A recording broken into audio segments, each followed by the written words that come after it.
Peace and blessings, family. What's up with all the daydreamers out there? Please live it. Don't sleep through this thing. Let's go ahead and stop playing and talk about it. You see what the title is. Blackmagic has brought DaVinci Resolve to the iPad, and I am extremely excited. And I have been using it for the last couple of days, man. I mean, when it was announced that it was coming out, I was like, what? And then when it was announced that it was available for download, I was like, what? And then after I used it, I was like, how, man, do you use this program, man? In other words, I have a love-hate relationship right now with DaVinci Resolve on the iPad, right? And hear me out, it's still a very powerful video editing app. But because Blackmagic decided to strip it down, it makes it frustrating at times to use. Now, I'm not unfamiliar with DaVinci Resolve. I tried to use it some years back, when I was trying to use it on my desktop computer. My desktop computer wasn't that powerful to be able to use it. So I really wasn't able to really dive in and get the logistics of it and everything like that. But because I was able to at least use Adobe Premiere, and I know I'm comparing two different programs with this, but because I couldn't use DaVinci, I had to use Adobe Premiere. And in using Adobe Premiere, I was able to get used to the editing style of what DaVinci is kind of like also. There is some similarities, but DaVinci, get it together. DaVinci Resolve, it is over there somewhere with some of the way that it works. With the way that it works in some aspects in comparison to other video editing apps. And as you guys know, I have been using LumaFusion on the iPad for quite some time now, which is was one of the top dog video editing apps out there on the iPad. LumaFusion just fell asleep and thought that that giant of a beast, DaVinci, wasn't coming. They felt they were comfortable in the comfort of them leading the way in video editing on the iPad. And here it is. The M1 chip comes out, then this monster of a company dumps and comes in and says, take that, Luma, and here we are. But let's talk about this love-hate relationship. I got a couple of notes that I wrote down, so if you see me kind of looking down to kind of look at my notes, that's what I'm doing to keep myself on track so I don't go wandering off into the wilderness like I'm doing right now. So let's go ahead and get into it. I went from wow to how.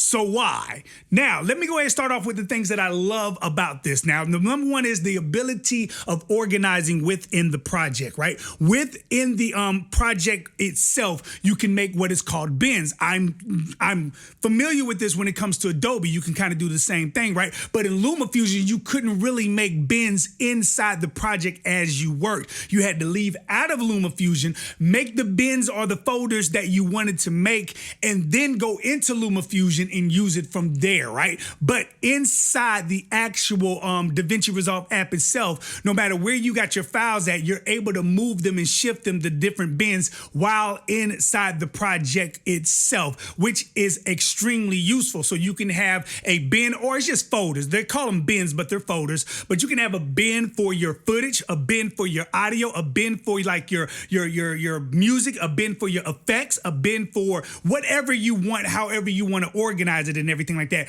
It's just you're able to do it in real time in the project itself and not having to exit out and get all that stuff organized prior to getting into the thing like you would have to do with LumaFusion, right? All right. Number two, the ability to have adjustment clips, right? They're called adjustment something in Adobe. Like, this is why I'm saying I'm used to this, but LumaFusion doesn't have the ability to make an adjustment clip. Now, for those of you who don't know what an adjustment clip is, an adjustment clip is just simply you being able to take a adjustment clip or a blank clip, set it on top or above your footage, and all the effects that you want to put can go on that adjustment clip rather than putting it on the footage itself. But what it does is everything underneath it actually is affected by the adjustment clip. It has its uses and it's very powerful when you're trying to edit multiple things stacked on top of each other and you're cutting in between so much and you don't want to have all those effects on different parts of your video. It can kind kind of consolidate all of your effects and stuff like that. Very, very useful tool to use, man. I've used it several times when I was with Adobe or using Adobe. LumaFusion, I missed it so much. Although I will say this about LumaFusion, man. Adding and being able to copy and paste, which we'll get into this later, but being able to take what you've actually put down on your footage in LumaFusion as far as your effects, copying and pasting is extremely easy. It's not that hard. And the app is extremely powerful in dealing with processing the effects that you place on it and still running in real time. So it's an amazing thing. And I don't use heavy footage as far as heavy files and data and stuff like that, like some of you guys with the 4K and 8K footage. I don't use all that, man. I right now I'm recording off of my iPhone 13, and then sometimes I use a Canon, right? You know what I'm saying? This Canon doesn't do all those 4Ks and stuff. I got the EOS 550D over here, so it doesn't do all the stuff that you guys have and everything like that. So I'm not running into some of those slow rendering processes to get done with the footage. I am your father. Anyways, another thing that I do love about DaVinci Resolve is this one ability that it has, or function that it has that LumaFusion doesn't have, and that's the ability that if you're working on a project, so if you're working on a full project, you got the whole project laid out, and the project is roughly 5 minutes or longer, or however long it is. It's 5 minutes, but you only want to, for promotional reasons, want to export 30 seconds of it. In LumaFusion, you would have to literally make a whole nother project, cut it down, and then export it, because it's only designed to export the whole and not a part, right? At least for my uses, I haven't figured out how to do like just sections.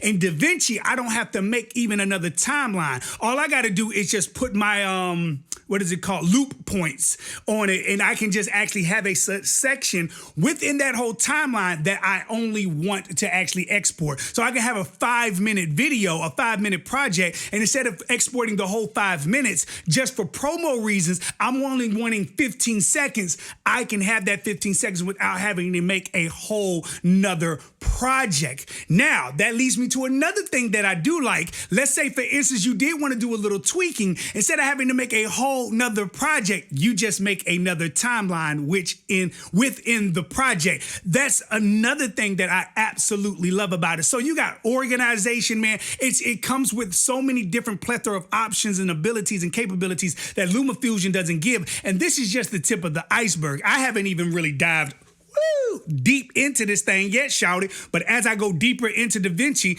I'm going to be more, open about what I think about it. Now, let's get to the things that I absolutely don't like, and even to the point of hating, right? Number one, the first thing I don't like is the huge learning curve that you have to go through to understand and use this program. Blackmagic put DaVinci Resolve on the iPad with the people that already use it in mind. They did not have the novice in mind at all. The individual coming from LumaFusion to DaVinci Resolve, if all you've used is LumaFusion, you're going to be very lost when you go over there to DaVinci Resolve. It's going to be a pain in the butt. You're going to do a lot of YouTube searching, a lot of watching videos, trying to figure this thing out. You're going to be doing a lot of researching. You're going to get your Google on, Chowdy. If you ain't never Googled, you going to Google, because this thing right here is real. The learning curve is savage, man. That's the one main thing that frustrates me about this. And because it's fresh to the iPad, there's not a lot of information out there that's going to help you get through it. Because yes, you can go, hear me out. Yes, you can go and look at people's tutorials that are using the desktop version. I do that too.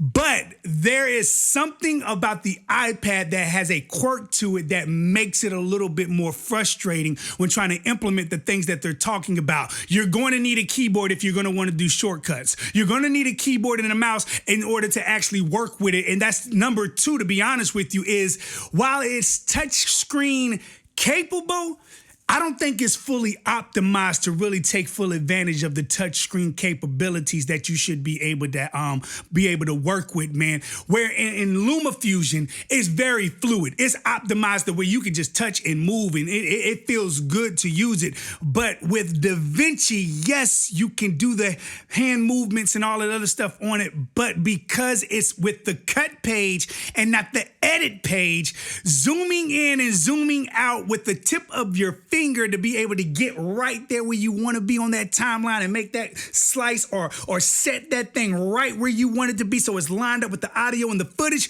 you're not going to be able to do it. You're not going to be able to do it, man. And that's the frustrating thing right there. While it's touchscreen capable, it's not fully optimized to take full advantage of the touch screen. Now, here's another thing I do want to mention. It doesn't come with the help section. Like I'm telling you, you're literally diving off the dive board, and there's no markers to indicate whether you're diving into 3 feet, 2 feet, 5 feet, 10 feet, 20 feet, 1 foot. You're just out there hoping for the best, shawty. Hope you make it. If you do, congratulations, you get no cookie. And that's how it feels. And it can be frustrating to the point to where you almost want to just stop. I'm not going to work with it no more. I'm going to go back to LumaFusion because LumaFusion seems a little bit more familiar, and you don't want to. I don't want to. Even though I've had that inclination, you don't want to, okay? Here's another one that I'm dealing with right now. Grabbing snapshots for your thumbnails. Now, I know how to grab a still, but when I go to export that still to my file manager, you can't do a save as, so you can't change it to like JPEG, PNG, none of that stuff. It automatically just saves it for what it is, and you can't use it at all in the Photos app or in any other app. You're just stuck with this document type thing that you can't use, or whatever the file format is when you export the still. And I would really love to export a clip shot or whatever so that I can use it for a thumbnail, but you can't do that and everything. In LumaFusion, you can export snapshot and use it for a thumbnail. So if I'm doing like this on a video and I like that then guess what? I can just do a thumbnail. I can do a thumbnail screenshot of and I can take that and I can actually put some words on even that part inside the video section of LumaFusion. So I can take and I can take that and I can actually export it and use it for a thumbnail. I can't do that in DaVinci. I actually have to use LumaFusion in order to do it, which leads me to the next thing that's frustrating about it. The fonts are all right, but they are extremely basic, shawty. Extremely basic. Now, most of the time you use very extremely basic fonts. You don't want to try to overdo it, but there's a style of font that I like to use, if you haven't seen it on my YouTube, that I'm using for the vlogs that I'm doing about life with the Carters, me and my family and stuff like that. This specific font I love to use. Here's where my issue with DaVinci Resolve comes in. I have not figured out from the life of me how to export a font into DaVinci Resolve, right? Now, I've downloaded the fonts that I like. I've placed them inside the font folder. So like if you go inside your Files Manager, go inside on my iPad, go to DaVinci Resolve. After you go to DaVinci Resolve, you can go to the section that's going to say something like, matter of fact, let me look at it now. Give me a second so I can go through it. I don't want to be lying to y'all or anything like that. So if you go to DaVinci Resolve and you go on my iPad, go to DaVinci Resolve. If you go to Fusion, you see where it's section it got fonts, templates, LUTs, layouts, macros. I tried to put it in fonts. I tried to put it in templates. I tried to put it in LUTs. I tried to put it in layouts. I tried to put it in macros. And then after I do that, I go into the program to see if that font is there, and it's not there, right? All right, so I come out of Fusion. I say, well, let me put it in LUTs. Let me put it in Proxy Media. Let me put it in something, man. Still doesn't work. So the right now, from what I'm gathering, is I haven't figured it out. You're unable to import fonts that you want to use. You're tied to the fonts that they have, meaning that for the fonts that I want to use, I have to come out of DaVinci Resolve, export my project, and then take it to LumaFusion and add the fonts that I want to use in the specific places that I want to use them. Typically, I use them for the thumbnails. I don't really use them for the little fancy stuff for the video as it's playing, but for the thumbnails, I like to, play around with fonts and stuff like that and things of that nature, right? But I can't put it in DaVinci Resolve to enjoy my own fonts. Somebody help me figure that out. Now, I'm trying to, right now, I'm actually looking up to see if it's behind the paywall. It's like $90-something for the whole, for the studio suite. Is it behind the paywall? Like, Blackmagic is not really giving a lot of detailed information about this thing, man. We're kind of like swimming out here and hoping Jaws doesn't bite our legs off. Like, I'm sorry. I told you I got a love-hate relationship with this app. Now, let me go ahead and say this real quick. I don't want to discourage you. And please don't get discouraged because I'm ranting and raving about the things that I don't like about the app.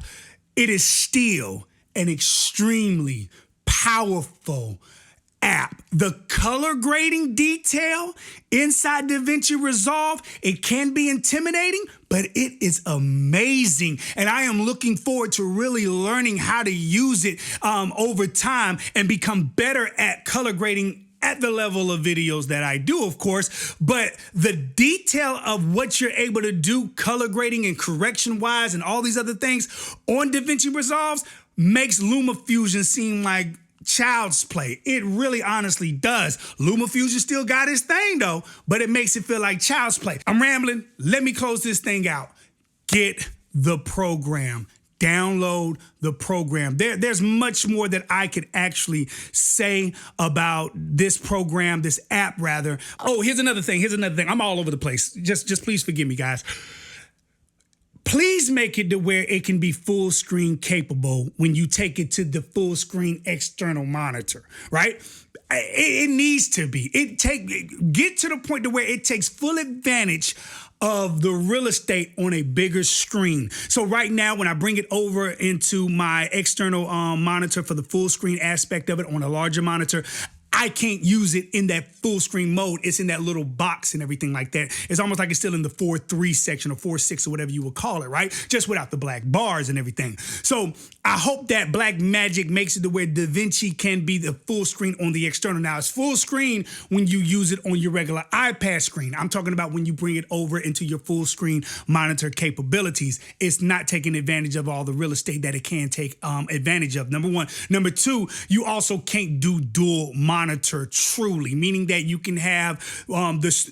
LumaFusion does it very well. You can have the actual video itself on a different screen, while all your tools and everything that you work with is on a separate screen. So it's not taking up so much real estate and everything like that. So it's amazing how LumaFusion has that down pat. So with that being said, is this a great app? Indeed. Can it be better?